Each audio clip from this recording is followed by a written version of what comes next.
encontramos con Diego Agustín Martel García, quien es licenciado en Educación con especialidad en Ciencias Sociales. ¿Qué tal, Diego? Cuéntenos un poquito sobre usted para pues entrar de lleno con el tema de paradigmas.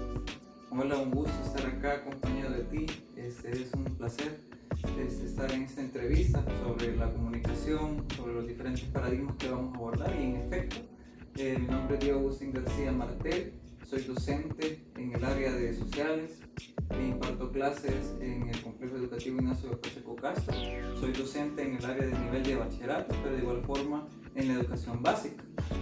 También soy instructor de uno de los proyectos institucionales en el cual nos centramos en la música como tal y estamos tratando la manera de impulsar y cumplir también las expectativas con respecto a los proyectos estudiantiles en el área de la música.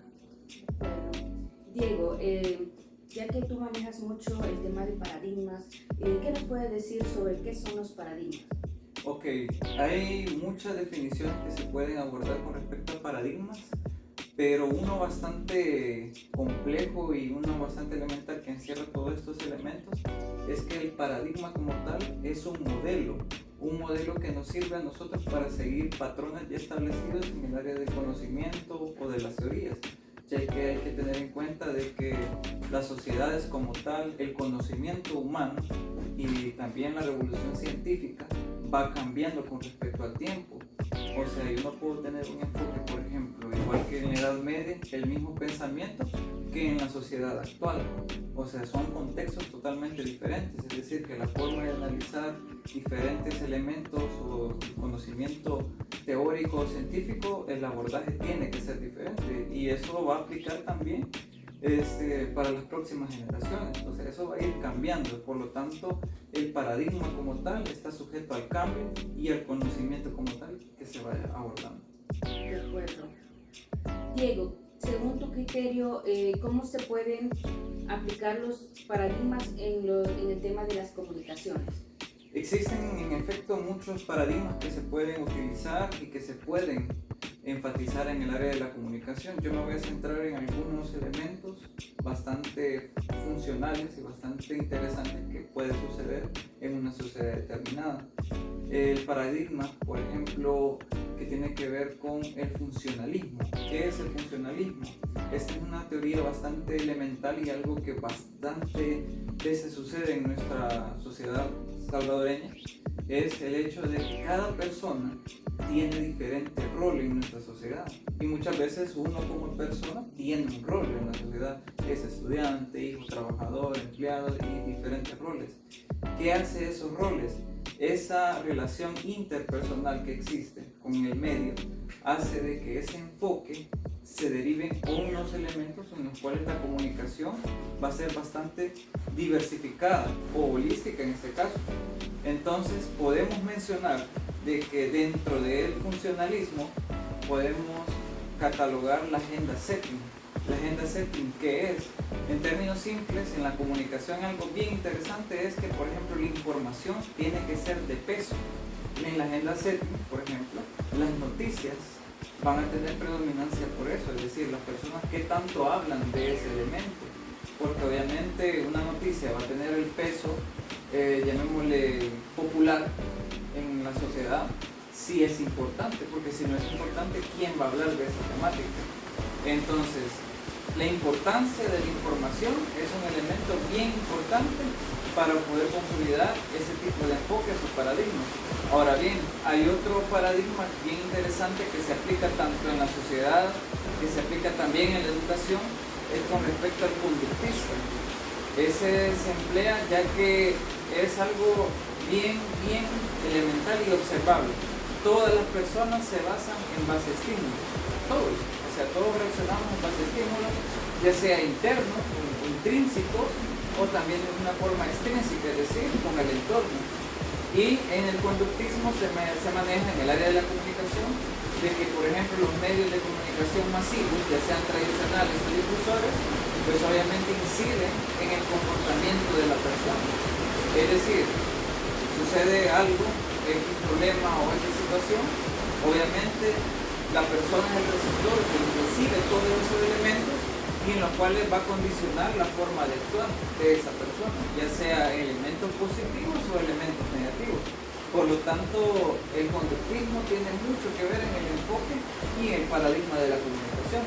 Y otro bastante también importante y de peso y que no hay que menospreciar es el crítico, ya que el crítico, como nosotros somos personas que tenemos esa capacidad de razonamiento, obviamente toda la información que nosotros recibimos, en la cual nosotros ejecutamos, pues nos va a ayudar a realizar una comunicación no solamente superficial, sino que una comunicación totalmente efectiva. Diego, ¿tiene ejemplos sobre paradigmas dentro de la comunicación salvadoreña que pueda explicarnos? Claro, existen muchos ejemplos que se pueden manejar dentro de esos paradigmas dentro de la sociedad salvadoreña. Uno bien interesante, en el cual yo podría mencionar, es que dentro de la comunicación es bien importante quién lo dice y cómo lo dice. Por ejemplo, un caso bien práctico que podemos mencionar, yo creo que todos recordamos el 2020, que fue el año en el cual El Salvador estuvo en cuarentena. Ahí pasó algo bien interesante y un ejemplo bien palpable que todos los salvadoreños nos dimos cuenta. Cuando empezó el confinamiento, ahí por marzo del 2020, el confinamiento fue algo bien interesante, pero el manejo que se le dio en el siguiente caso. Por ejemplo, él anunció en su conferencia de prensa de que todas las personas, y en específico los transportistas, o sea, las personas que se dedican al servicio público de transporte, tenían que usar la mascarilla. Ese fue un lineamiento que lo dijo en la conferencia de prensa y de carácter obligatorio. Al día siguiente, todos los motoristas, es cierto, más de algunos quizás se ha de haber, no ha de haber acatado las reglas, pero todo el mundo con la mascarilla. Y no solo los motoristas, sino que también las demás personas. Entonces, ¿qué tiene que ver eso? ¿Quién lo dijo? Es decir, que implícitamente dentro de los paradigmas de comunicación tiene mucho que ver quién lo dice. En otras palabras, la jerarquía tiene mucho que ver. Estoy más que seguro que ese mismo lineamiento lo hubiese hecho otra persona, o lo hubiese dicho otra persona en el cual esté, ya sea de ministro, diputado, alcalde, les aseguro que no hubiera tenido el mismo impacto, no hubiese tenido el mismo impacto. Por lo tanto, ese es un paradigma bien interesante de que en la comunicación es elemental quién lo dice, en qué momento lo dice y a quiénes se lo dice. Es decir, que tiene mucho que ver el contexto. Ahora bien, otro elemento que también es bien interesante es en el cual que la comunicación como tal puede ir variando dependiendo de los intereses que existan. Acuérdense que hay elementos de que cada quien puede ver con diferente óptica diferentes problemas. Por ejemplo, yo me recuerdo una vez de que fue en época de campaña electoral en el cual una persona se le está dando un abordaje, una noticia. Yo lo observé en un canal X, por ejemplo, el problema que se da con respecto a la basura. Al tirar basura, obviamente nosotros sabemos que eso genera un problema, aparte de la contaminación con respecto a los tragantes, los que se tapan y eso genera inundaciones. Eso se estaba abordando en San Salvador. En ese canal X solamente se le estaba dando un abordaje en el cual se centraba que la persona, es decir, con carácter individual, prácticamente el objetivo que ellos tenían era informar con respecto a que hay que ser más conscientes, hay que llevar, si es posible, algo donde botar la basura, todos esos elementos. Ahora bien, lo coloqué en otro canal y era la misma noticia, era la misma información comunicacional que se estaba generando, lo mismo, solamente que con otra perspectiva, pero en el área más que todo electoral. Es decir, para buscar, llamémosle a algún culpable, porque ya voy a mencionar eso un poco más adelante, que es una de las estrategias que también se utilizan dentro de la comunicación. Entonces, ese noticiero lo centró más que todo en que la administración, llamémosle de alcaldía, era el problema como tal. Entonces, ahí podemos nosotros determinar de que la comunicación puede ir variando dependiendo dónde estemos ubicados, dónde estemos centrados. Por lo tanto, tú puedes ver una situación, pero yo, donde mi posición en que estoy, yo puedo ver de otra. Y yo puedo generar una comunicación y puedo informar a la gente según como yo lo veo. y usted lo puede mencionar como usted lo ve. Es decir, que tiene una característica muy subjetiva la comunicación como tal, obviamente dependiendo de las áreas. Ahí también en el área científica, obviamente ahí ya entra esa característica científica. Entonces, donde ahí ya no solamente se queda en teoría, sino que ahí se aplica una ley para comprobar esa teoría.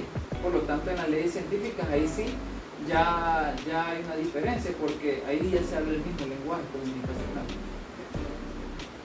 Diego, según su criterio, ¿qué teórico aborda de mejor manera los paradigmas de la comunicación? Bueno, existen muchos teóricos que pueden relacionar y que pueden hablar con respecto a los paradigmas como tal de la comunicación. Hay elementos, hay filósofos también sociológicos, conductistas de igual forma que lo hacen, como Watson, Skinner. En el área social podemos mencionar a Spencer, Durkheim, todos ellos hablan elementos que están relacionados con la comunicación. Pero hay uno en particular en el cual yo me voy a centrar, que es alguien que sí se dedicó en el área lingüística como tal y también en el área comunicacional, que es Noam Chomsky. Es de índole y nacionalidad estadounidense. Es una persona que marcó elementos bien interesantes con respecto a la comunicación, y uno de ellos, él es el autor de las 10 estrategias de la manipulación mediática. Eso me parece muy interesante porque muchas personas en el poder político, por ejemplo, lo ejecutan, y no solamente en el poder político, también en el poder económico. Sabemos que eso está de la mano o incluso relacionado. Entonces ahí podemos ver y verificar muchas veces de que juega mucho la interpretación, y aquí lo puedo relacionar con el paradigma crítico que te mencioné en la segunda pregunta. Entonces, Noam Chomsky para mí es una de las personas que hace un abordaje bastante impresionante de la comunicación, cómo una palabra, cómo una acción, cómo un hecho puede trascender en una sociedad y cómo puede incluso distraer, ¿sí?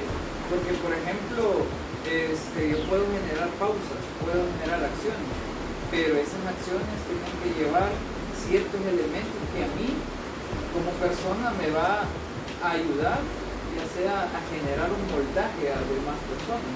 Porque, por ejemplo, en el poder político es algo que sucede.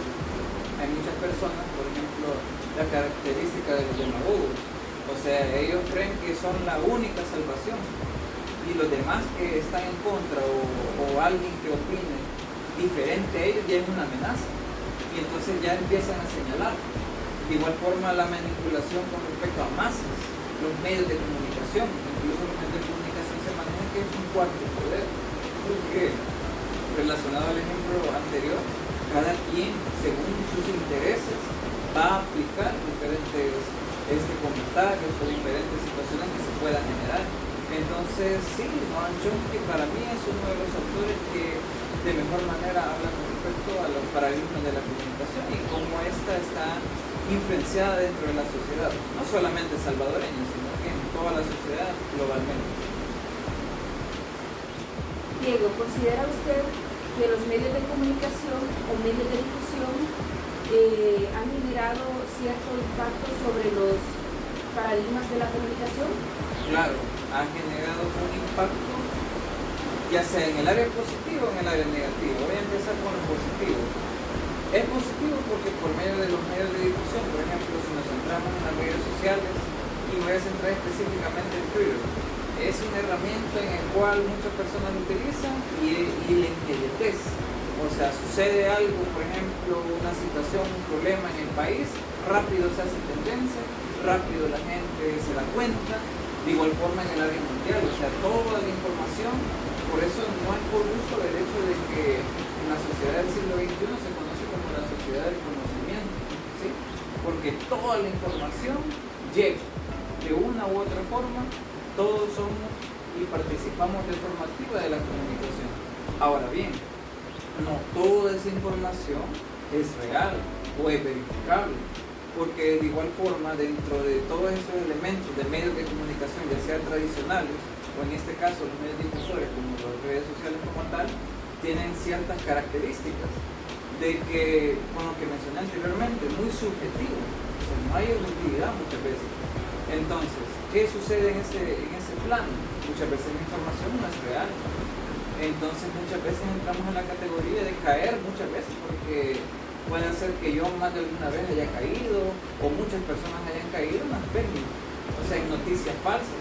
Yo muchas veces me recuerdo yo que mucha gente comenta, o sea, mucha gente comparte elementos que no es verdad. O sea, ¿y cómo sabemos que no es verdad? Obviamente tenemos que tener en cuenta la fuente de la información, y eso en la comunicación es bien importante. O sea, yo no puedo dar por hecho una situación si la fuente de información es totalmente dudosa. O sea, hay que comprobar la fuente de la información. Por eso mencioné anteriormente en las preguntas que usted me había realizado, por eso es bien interesante el hecho de quién lo dice y cómo lo dice, o sea, bajo qué contexto. Entonces, por lo tanto, ese es un elemento bien negativo, porque toda esa información, que sea verdad, sea mentira, eso a la persona pues influye en el comportamiento, influye en la forma en la cual esa persona va a actuar en la sociedad y de igual forma en su comportamiento como tal. Entonces ese es uno de los elementos en los cuales yo podría centrar el poder de los medios de comunicación, y de igual forma si se aplican de una buena estrategia podemos observarlo en la política salvadoreña. Y puedo retomarlo como un ejemplo bastante pequeño, por ejemplo, como usted me ha mencionado, de que por ejemplo el presidente Bukele es alguien que rompió, por ejemplo, los paradigmas tradicionales de comunicación y empezó a tener un peso con respecto a las redes sociales. Y sabemos nosotros, o sea, la trascendencia que tuvo, o sea, ya no hizo una política tradicional, sino que hizo una política totalmente diferente, distinta a como estábamos acostumbrados, y eso, quieras o no, le marcó el éxito a tener un mayor alcance en el país, y por eso es que ahora la figura de él es totalmente conocida. Y no solamente él, o sea, podemos también mencionar otros elementos que también, si se emplean de esa forma, toda la comunicación va a estar libre de eso. Pero sí, o sea, hay que tener bastante cuidado y hay que tener bastante conciencia con respecto a todo lo que recibimos, porque no todo es verdad, sino que siempre es necesario ocultar una fuente de información que sea totalmente verificable. Gracias, Diego, por habernos compartido tu conocimiento, ¿verdad? Sé que te dedicas al tema por la formación que tú has tenido, y te agradezco porque nos has dado tu punto de vista, nos has puesto ejemplos y hemos podido escudriñar este tema tan interesante, ya que las comunicaciones desde hace años atrás dieron un giro totalmente de evolución, ¿verdad? Ya estamos hablando, como tú lo decías, ya somos partícipes de un esquema de comunicaciones que ya es un poco el que se queda fuera de la infancia de la información, ¿verdad? Así que muchas gracias y pues te deseamos todo el éxito. Igual, ¿verdad? Qué bueno que tú te dedicas también a la formación de otros profesionales, futuros profesionales. Gracias. Gracias. Gracias.